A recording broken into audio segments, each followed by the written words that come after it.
إمام الأولين والآخرين سيد الرسل والنبيين سيدنا ومولانا ومأوانا وملجانا محمد وعلى آله الطيبين الطاهرين وعلى صحابته الصديقين الصادقين وعلى كل من تبعهم بإحسان إلى يوم الدين وبعد. امیر تحریک لبیک پاکستان حضرت علامہ حافظ سعد حسین رضوی صاحب زید مجدہم آج کے کی تاجدار ختم نبوت کانفرنس کے دائی پیر طریقت میجر یعقوب صاحب زید مجدہم، قاضی برادران اور میرے ساتھ کراچی سے تشریف لائے ہوئے مناظر اسلام، مناظر اہل سنت، علامہ پیر سید مظفر شاہ صاحب، اسٹیج پر موجود میرے دائیں اور بائیں حضرات علماء کرام، خطباء اعظام، مشائخ طریقت، تحریک لبیک پاکستان کے پرعزم پرجوش کارکنان، عہدیداران، بالخصوص تلگن اور چکوال کے ذمہ داران اور عہدیداران، اس اجتماع میں موجود پروفیسرز، وکلاء، اساتذہ، معاشرے کے تمام طبقات کے نمائندہ حضرات اور میرے تمام دینی بھائیوں،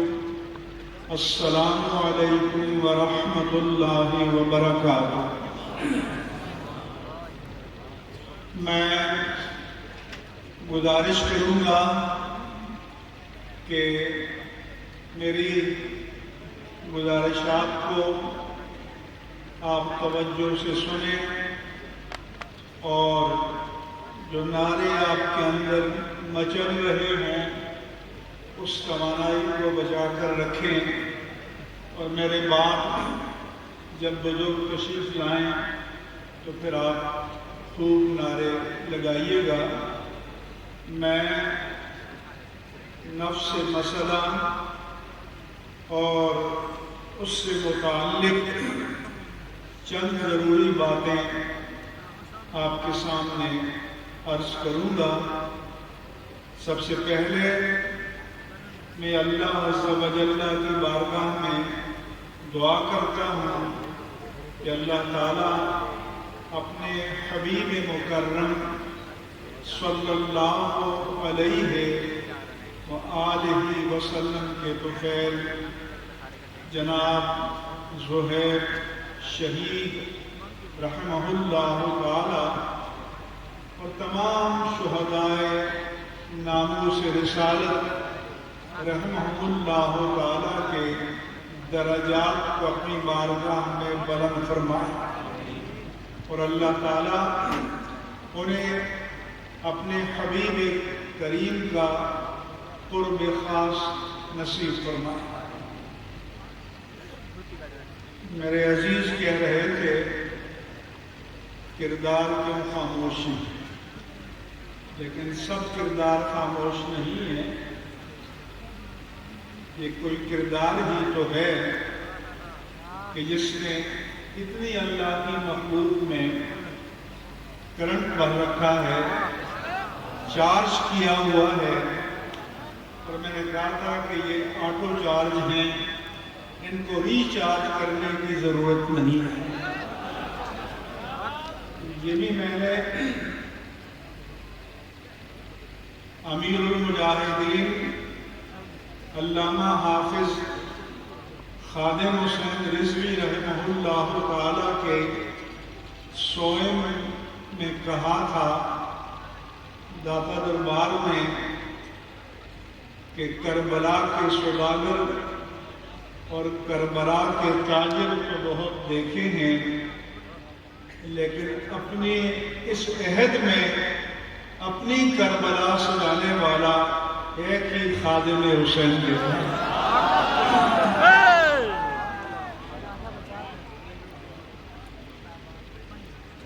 اب میں مسئلہ ختم نبوت کے بارے میں چند باتیں ضروری عرض کروں گا۔ سب سے پہلے کہ آپ سوچے بغیر جوش میں آ جاتے ہیں، کسی غیر مسلم کا شعر پڑھا جائے کہ محبت ہو جائے کسی سے چارہ نہیں، عشق محمد پہ مسلم کا اجارہ نہیں، تو ذرا بتائیں کہ کیا اللہ کے پیارے مصطفیٰ پر ایمان لائے بغیر میں کوئی عاشق مصطفیٰ ہو سکتا ہے؟ اسی طرح ہمیں مذہبی ٹچ والا عاشق نہیں چاہیے، مذہبی سچ والا عاشق چاہیے۔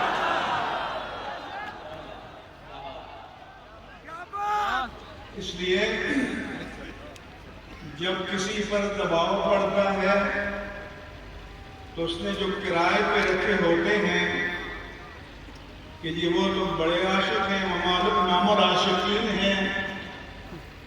تو ہم جو پالتو مداح ہیں ان کی زبان سے کسی کے عشق کا ثبوت نہیں ملتا، عشق کا ثبوت کردار سے ملتا ہے۔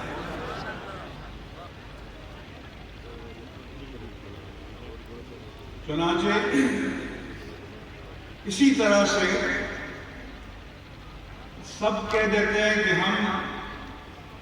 ختم نبوت کو مانتے ہیں۔ پی ٹی آئی کے ایک ایم پی ہے نذیر چوہان نے مرزا شہزاد اکبر پر قادیانی ہونے کا الزام لگایا۔ اس نے بھی کہا میں تو عاشق مصطفیٰ ہوں، میں تو ختم نبوت کو مانتا ہوں۔ تو اس نے اسمبلی میں کہا مانتے ہو تو مرزا کو کافر کہہ دو، لیکن کسی نے سنا اس کے منہ سے؟ تو اس لیے یہ بھی آپ کو محتاط رہنے کی ضرورت ہے کہ اتنا دعویٰ کافی نہیں ہے کہ میں آپ کو خاتم الانبیاء یا خاتم النبیین مانتا ہوں۔ یہ تو مرزا بھی کہتا تھا۔ امت کا اجماع ہے قرن اول سے لے کر آج تک کہ خاتم النبیین کے معنی آخر النبیین ہے۔ تو محض لفظاً خاتم النبیین یا خاتم النبیین ماننا کافی نہیں ہے جب تک کہ آپ کو آخر النبیین نہ مانا جائے۔ اور جو آپ کو آخر النبیین مانے گا تو پھر جو آپ کے بعد نبوت کا دعویٰ کرتا ہے یا نبوت کا دعویٰ کرنے والے کو مجدد یا مسلمان مانتا ہے وہ بھی اسلام سے خارج ہو جائے گا۔ اس لیے جب سامنا ہو تو اس بات پہ کفایت نہیں کیا کیجیے کہ جی میں بھی خاتم النبیین مانتا ہوں۔ یہ پوچھا کریں کہ جس مرتد نے آپ کے بعد نبوت کا دعویٰ کیا اس کو کیا مانتے ہو؟ اس کا کیا مسلمہ کذاب کی کیٹیگری میں مانتے ہو یا نہیں مانتے؟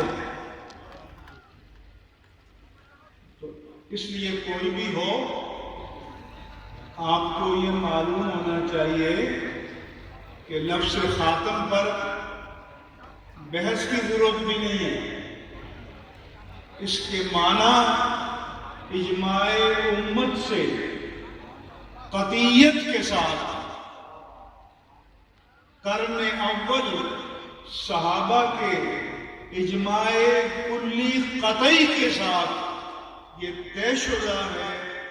کہ خاتم النبیین کے معنی آخر النبیین ہے۔ اور اللہ کے پیارے رسول صلی اللہ علیہ وآلہ وسلم نے فرمایا کہ فضلت علی الانبیاء بست، اللہ تعالیٰ نے مجھے جماعت انبیاء پر 6 چیزوں میں فضیلت عطا فرمائی ہے۔ ایک آپ نے فرمایا کہ اوتیت جوامع الکلم، کہ مجھے جوامع الکلم کا معجزہ عطا کیا گیا ہے کہ میں چاہوں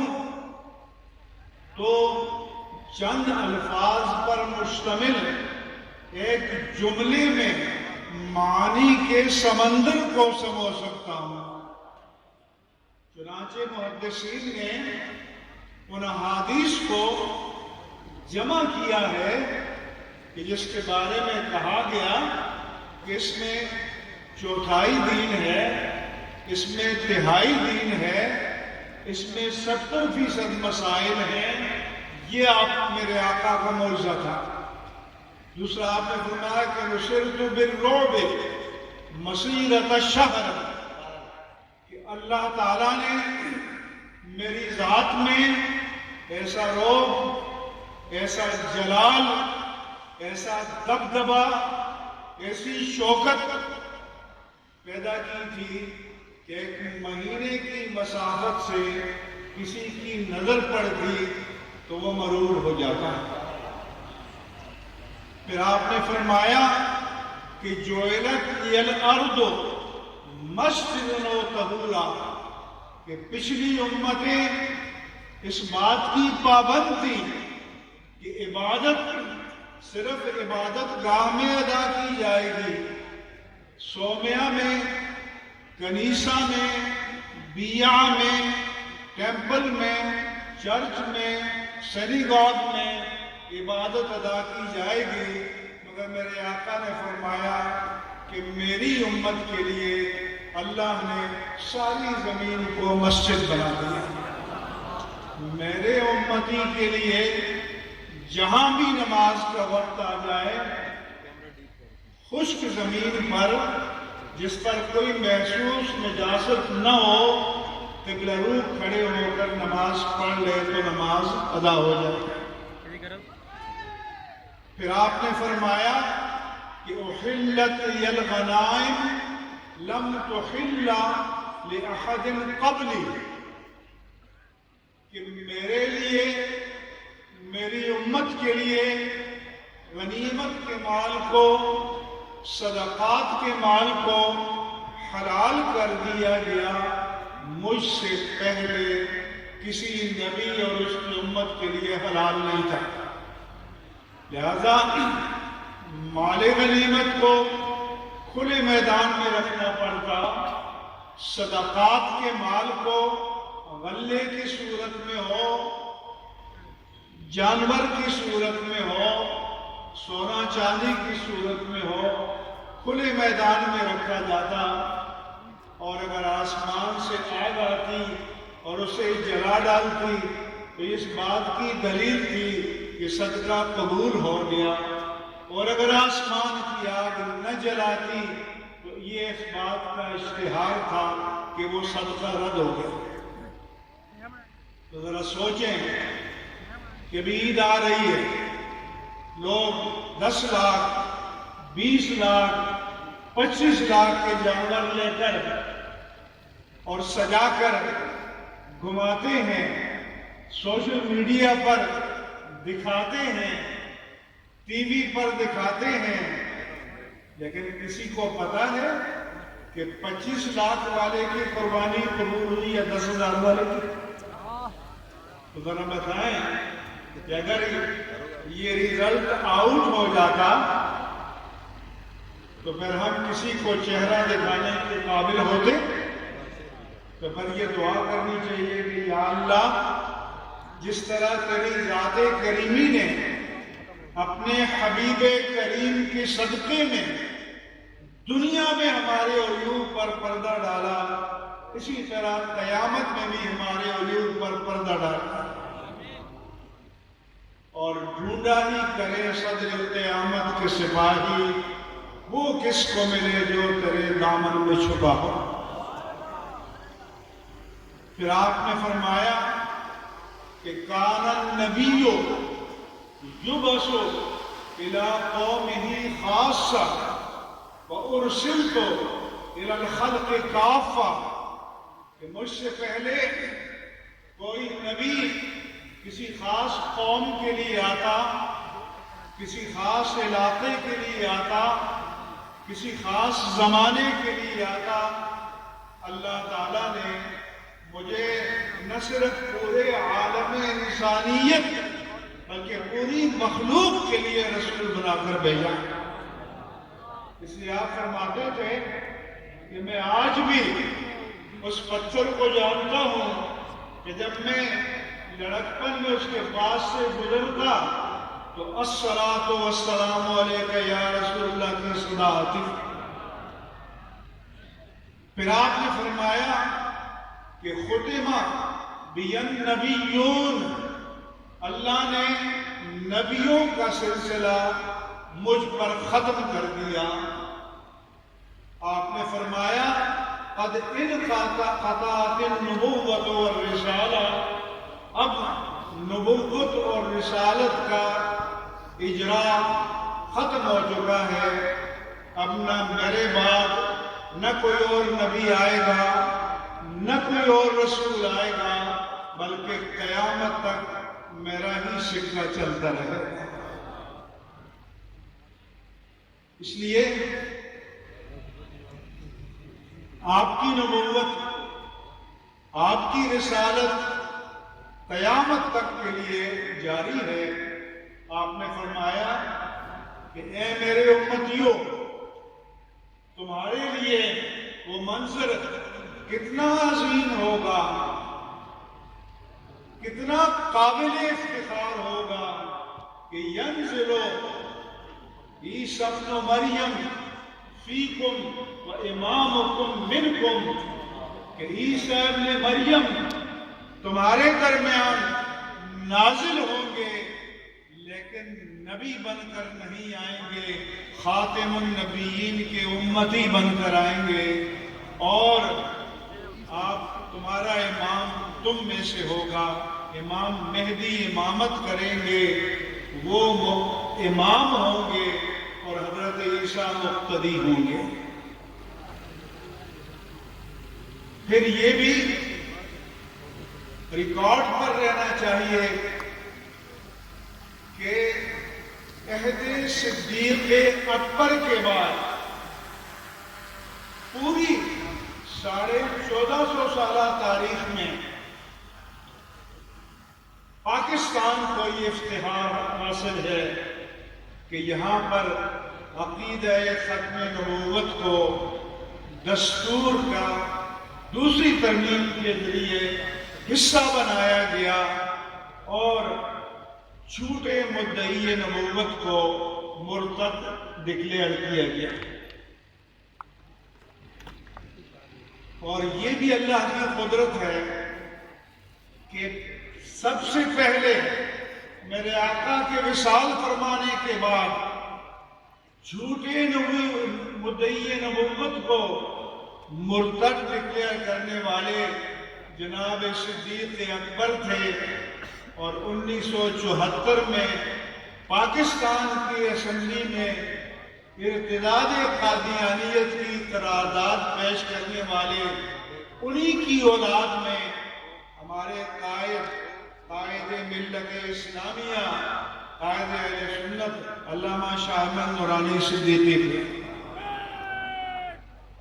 قرارداد آپ نے پیش کی ہے، باقی سارے مؤید تھے، سیکنڈر تھے، تائید کرنے والے تھے، لیکن قرارداد کا محرک ایک ہی تھا، اور وہ تھے علامہ شاہ احمد نورانی صدیقی رحمہ اللہ تعالی۔ اب جو آج جس طرف متوجہ کرنا چاہتا ہوں وہ یہ ہے کہ ہمارے دستور میں انیکسی ہے، ضمیمہ ہے، اس میں ریاست کے مختلف مناصب کے حلف نامے لکھے ہوئے ہیں، لیکن ختم نبوت کے عقیدے کا اقرار اور ارتداد قادیانیت کا اقرار صرف صدر کے حلف نامے میں ہے اور وزیر اعظم کے حلف نامے میں ہے، باقی ریاستی منصب پر فائز کسی عہدیدار کے حلف نامے میں نہیں ہے، گورنرز کے حلف نامے میں نہیں ہے،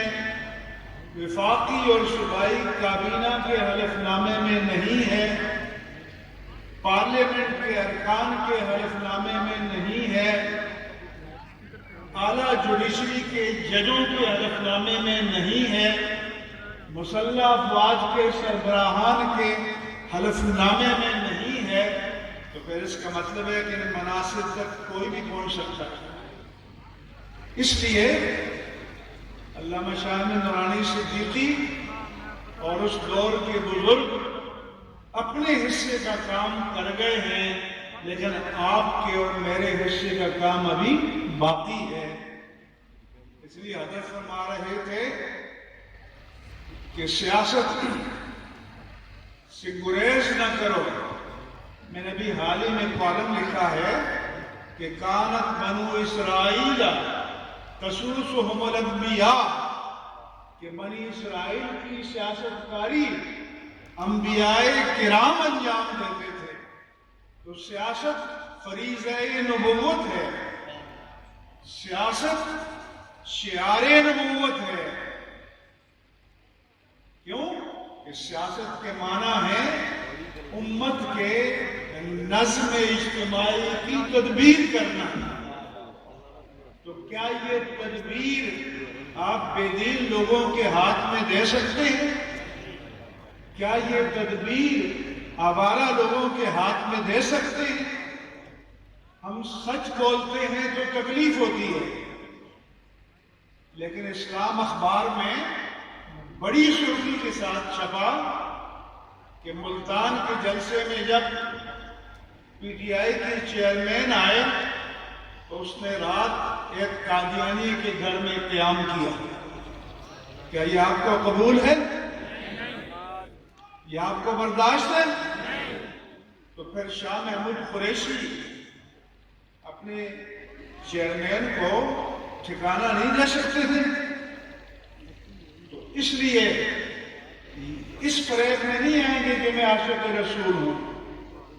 ہم کردار کے آئینے میں دیکھیں گے، ہم عمل کے آئینے میں دیکھیں گے، ہم یہ دیکھیں گے کہ آپ کے دور میں اسلام آباد میں حضرت صدیق اکبر رضی اللہ عنہ کی تکفیر کی گئی، جس نے کی اس کو بھی نہیں پکڑا گیا، اور جس نے کرائی اس کو بھی نہیں پکڑا گیا، اور مسلک تشیع کے 3 بڑے علماء نے کہا کہ ہم نے اس پر پابندی لگائی تھی، تم نے اٹھائی، تم نے اس کو اسلام آباد میں بلایا اور مجلس منعقد کی، تم باہر سے بسوں میں بھر کر سامعین لائے، اور جب اس نے یہ تکفیری کلمہ کہا تو ہم نے FIR کاٹی، مگر تم اسے برطانیہ کا ویزا لگوا کر ایئرپورٹ لے گئے اور برطانیہ روانہ کر دیا۔ کوئی ایکشن لیا گیا؟ تو پھر آپ کے پاس ووٹ مانگنے آئے نا، تو آپ کا حق نہیں ہے کہ آپ سوال کریں کیا یہ ملک اس لیے بنا تھا کہ یہاں جناب صدیق اکبر کی تکفیر کی جائے گی، اور وہ بھی کیپٹل میں کی جائے گی، اسلام آباد میں کی جائے گی،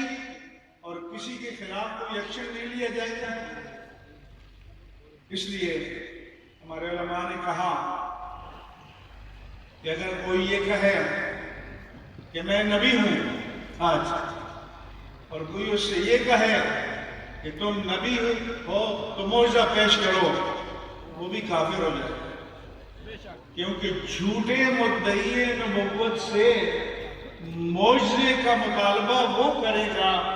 جو اجرائے نبوت کا قائل ہو، اور جو ختم نبوت کا قائل ہے وہ جھوٹے مدعی نبوت کو سنتے ہی اور دیکھتے ہی کہے گا کہ تم مرتد ہو اور دائرہ اسلام سے خارج ہو۔ اس لیے ہمارے لبرلز کو، ریاست کے بعد لوگوں کو تکلیف ہوتی ہے کہ جی کسی کو کوئی کافر نہیں کہہ سکتا۔ تو میں پرائم منسٹر ہاؤس میں پچھلے دور میں ایک میٹنگ میں تھا، اور ہماری تنظیمات کے سب حضرات تھے، تو میں نے کہا یہ جو آپ روز کہتے ہیں اس کا کیا مطلب ہے؟ میں نے کہا ایک شخص اللہ کی توہین کرے، رسول کی توہین کرے، تو کیا میں اور مفتی تقی عثمانی صاحب کہیں گے کہ آپ بہت اچھا کر رہے ہیں؟ کیا ہم کلمہ کفر کو کفر نہیں کہیں گے؟ تو اس لیے فریب یہ بھی ہے۔ تو میں نے کہا یہاں اسلام آباد میں ایک دفتر قائم کر دو دارالتکفیر کا، اور جو کفر کر بکے یا کفر لکھے تو پھر اس کے پاس لائیں اور فتویٰ جاری کریں۔ اور ریاست دین کے معاملے میں، ختم نبوت کے معاملے میں، اسلام کے معاملے میں غیر جانبدار ہو جائے، تو پھر میں ایک کانفرنس میں تھا اسلام آباد میں، میریٹ میں، NGO کے ایک بیگم صاحبہ نے کہا کہ مولویوں کو ٹھیکہ کسی نے نہیں دیا، اسلام کو ہر ایک سمجھ سکتا ہے، قرآن کو ہر ایک سمجھ سکتا ہے۔ تو میری باری ہے آخر میں، تو میں نے کہا بیوی آپ کو کسی نے غلط بتایا کہ مولوی ٹھیکیدار ہے، ہم نے کب دعویٰ کیا کہ ہم اسلام کے ٹھیکیدار ہیں؟ لیکن ہم اسلام کے چوکیدار ہیں، اور چوکیدار کی ڈیوٹی ہے کہ جب کوئی ڈاکو اور چور عمارت میں نقب لگائے اس ہاتھ کو توڑ دے، اس ہاتھ کی شوکت کو توڑ دے۔ اگر وہ یہ کام نہیں کرتا تو وہ وفادار چوکیدار نہیں ہے۔ اس لیے کسی پر قیامت گرے یا بجلی گرے، ہم انشاءاللہ تعالی اسلام کی چوکیداری کرتے رہیں گے جب تک جان میں جان ہے، جب تک ہمارے وجود میں سانس ہے۔ ہم اللہ کے پیارے رسول کے دین کی، قرآن کی، ناموس الوہیت جل وعلا کی، ناموس رسالت کی، ناموس قرآن کی، ناموس اہل بیت اطہار کی، ناموس صحابہ کی، ناموس مقدسات دین کی چوکیداری کرتے رہیں گے۔ اور علامہ خادم حسین رضوی رحمہ اللہ تعالیٰ کی وراثت یہی ہے جو انہوں نے آپ کو اور تحریک لبیک پاکستان کو منتقل کی ہے۔ اس لیے اس فریضے سے نہ کبھی غافل ہوں گے نہ غافل رہیں گے۔ کسی کو تکلیف ہو، کسی کو اچھا لگے کسی کو برا لگے، لیکن میدان میں رہیں گے اور میدان میں رہنا چاہیے، اور دین کی پہرےداری اور دین کی چوکیداری کرنی چاہیے۔ اور منبر رسول اور اس چوکیداری کی دلیل یہ ہے کہ 57 مسلم ممالک میں حرمین طیبین سمیت اور ساری دنیا میں کورونا کے بعد مسجدیں بند ہو گئی، لیکن اللہ کا شکر ہے کہ ایک دن کے لیے بھی پاکستان کی مسجدیں بند نہیں ہوئی۔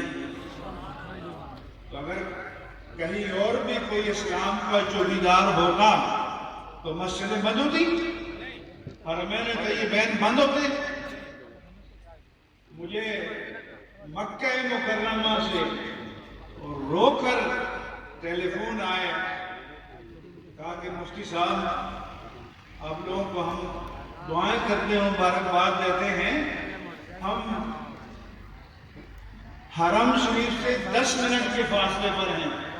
لیکن ہم چل کر نماز نہیں پڑھ سکتے۔ اس لیے دوسری ذمہ داری آپ کی یہ ہے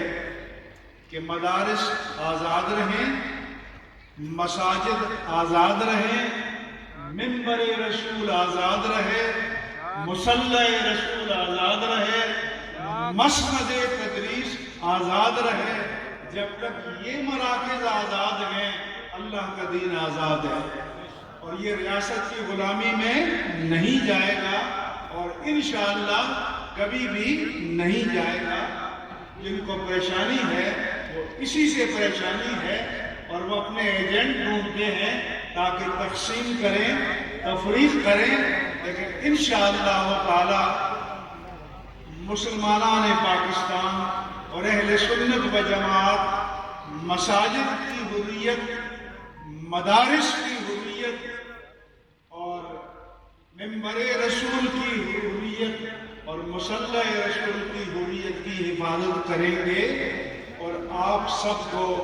ان کے ساتھ میدان عمل میں کھڑا رہنا ہوگا، یہ پیمان باندھنا ہوگا، کیونکہ اس کے لیے تدبیریں اور چالیں بہت ہو رہی ہیں۔ اور ایک تو اسی آپ کے چکوال کا MNA ہے جو آج کل بڑا بیچارہ پریشان ہے، اور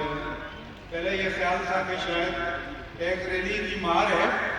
ہم دوبارہ کرسی میں جا بیٹھیں گے، اب کہتے ہیں ہم سے غلطی ہو گئی، اب معافی مانگنے کے لیے بھی تیار ہے، لیکن اس کو بھی سب سے زیادہ تکلیف دین کی ہے۔ اس لیے یہ کانفرنس اور اس طرح کی جتنی کانفرنسیں ہوں ان میں بنیادی مشن یہ ہونا چاہیے۔ دوسری بات یہ ہے کہ آپ 25 لاکھ ووٹ لیں، 50 لاکھ ووٹ لیں، لیکن جب تک آپ سسٹم میں کھڑے نہیں ہیں تو تب تک آپ کی آواز کو سنا نہیں جا رہا۔ اس لیے میں نے ہر دور میں کہا، کہتے ہیں جی راستے کیوں بند ہو جاتے ہیں، سڑکیں بند کر دی جاتی ہیں، یہ بند کریں تو ٹھیک ہے، یہ اپنے اقتدار کے لیے بند کریں تو ٹھیک ہے، ہم اللہ کے پیارے مصطفیٰ اور قرآن کے اقتدار کے لیے بند کریں تو جرم ہے۔ اس لیے اگر آپ پرامن آواز کو سنیں تو کوئی بھی چوک میں جا کر اور روڈ میں سڑک کو بند نہیں کرے گا۔ اس لیے میں کہتا ہوں کہ یہ جو کلچر پروموٹ کیا ہے یہ ہر دور کے حکمرانوں نے کیا ہے، کیونکہ امن کی آواز کو، شرافت کی آواز کو یہ سننے کے لیے تیار نہیں ہوتے۔ اگر یہ تیار ہوں تو آپ کو کیا پریشانی ہے کہ آپ دھوپ میں، بارش میں، سردی میں، گرمی میں جا کے سڑکوں پہ بیٹھیں، لیکن جب حق کی بات کو نہیں سنا جائے گا تو پھر وہ تمام راستے جو تم اپنے اقتدار کو دوبارہ حاصل کرنے کے لیے اختیار کر رہے ہو، ہم اللہ کے دین کے تحفظ کے لیے اختیار کرنے کا حق رکھتے ہیں۔ اس لیے یہ میرا پیغام ہے، یہ ذمہ داری ہر مسلمان کی ہے۔ اور آخری بات یہ کہ نعرے تو لگا دیتے ہیں لوگ، لیکن جب پردے کے پیچھے آپ کو منصب قضا تفویض کیا جاتا ہے کہ آپ فیصلہ کریں کہ آپ نے مہر کس کے نام پر لگانی ہے، جو تمہیں تھانے سے بچائے گا، پٹواری سے بچائے گا، بدماش سے بچائے گا، یا اس کے نام پر لگانی ہے جو ایوان میں کھڑے ہو کر ناموس مصطفیٰ کا تحفظ کرے گا۔ اس لیے آخر میں ایک حدیث بیان کرتا ہوں اور گفتگو ختم کرتا ہوں۔ اللہ کے رسول ہم یہاں تک کیوں پہنچے؟ اللہ کے رسول نے فرمایا کہ عزت تو فضل فیء دولا، جب قومی دولت کو ذاتی جاگیر سمجھ لیا جائے، والامانت مغنما، اور قومی امانتوں کو غنیمت سمجھ کر لوٹا جانے لگے، والزکوٰۃ مغرما، اور زکوٰۃ کو تاوان سمجھ کر دینے سے انکار کر دیا جائے، وَأَطَاعَ الرَّجُلُ امْرَأَتَهُ وَعَقَّ أُمَّهُ، ایک شخص ماں کا نافرمان ہو جائے اور بیوی کا فرما بردار ہو جائے، وَأَخْسَ الرَّجُلُ أَبَاهُ وَأَدْنَىٰ صَدِيقًا، ایک شخص باپ کو دور کرے اور دوست کو قریب کرے، وَتُعُلِّمَ لِغَيْرِ الدِّينِ، دین کا علم حاصل کیا جائے مگر دنیا کو سجانے اور بسانے کے لیے۔ ظہرت الاصوات فی المساجد، اور مسجدوں میں شور ہونے لگے۔ میرے آقا نے فرمایا کہ اکرم الرجل مخافت شرہ، اور معاشرے میں کسی کی تکریم اس کے علم کی بنیاد پر نہیں، کردار کی بنیاد پر نہیں، تقوی کی بنیاد پر نہیں، شرافت کی بنیاد پر نہیں، دہشت اور بدماشی کی بنیاد پر کی جائے۔ فرمایا کہ کثرت الزنا وشربت الخمور، زناکاری عام ہو جائے، شراب نوشی کا دور دورہ ہو، وظہرت القینات والمعازف، اور گانا گانے والیوں کا اور رقص کرنے والوں کا دور دورہ ہو، وہ تمہارے اسٹار بن جائیں، جو دو چار چوکے چھکے لگائے وہ تمہارا اسٹار، جو رقص کرے وہ تمہارا اسٹار، جو گانا گائے وہ تمہارا اسٹار۔ تو میرے آقا نے فرمایا تھا کہ اصحابی کالنجوم، میں تمہیں اسٹار دے کر جا رہا ہوں۔ فَبِأَيِّهِمْ اقْتَدَیْتُمْ اهْتَدَیْتُمْ، جس کے پیچھے چلو گے راہ حق کو پالو گے۔ لیکن ان اسٹارز کو چھوڑا آپ نے اور ان اسٹار کو پکڑ لیا،